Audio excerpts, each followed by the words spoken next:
Buti, excited ako ngayong araw na ito. Nag-enjoy ako kahapon. So I'm looking forward to today's auditions. 5 silang natitira.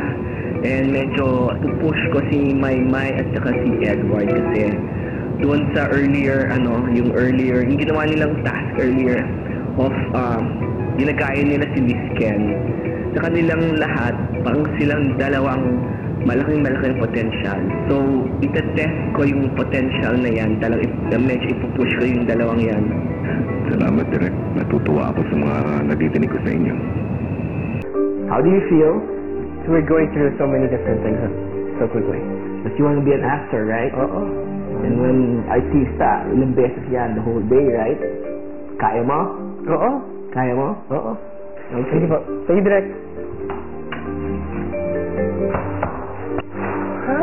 He's the next big superstar, man. Marunong umarte. Yes, to grasp the language para mas maintindihan niya ang sinasabi niya. Oh my God, I'm a fan of Edward. Yung mga mata niya, yung emotions sa mukha niya, tama eh. He has it. I really like him. Si Maymay magaling.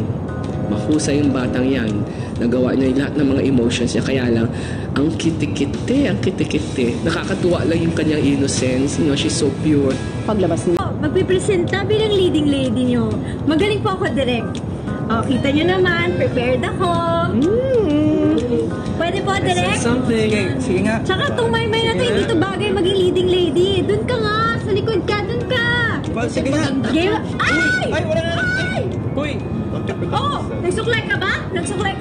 Maganda naman ang leading lady. Maganda yung tsura, maganda pa na namin. Kita-kita mo talaga kung sino na bato na pag may bagong dumating, hindi na nila natatagal na sila, hindi na nila ma-carry on. Number 1 winner dyan talaga si Maymay. Ibang klase si Maymay. Ang husay, ang bilis. Ang bilis make up. Ang bilis make up. Sobra talaga. Tatayo ako dyan kay Maymay talaga. She is the next superstar from PBB. I have no doubt about it. Improvisation nga to. Lalabas mo na. Okay. Nang matapos ang unang round ng improvisation, Maymay, Kisses, and McCoy.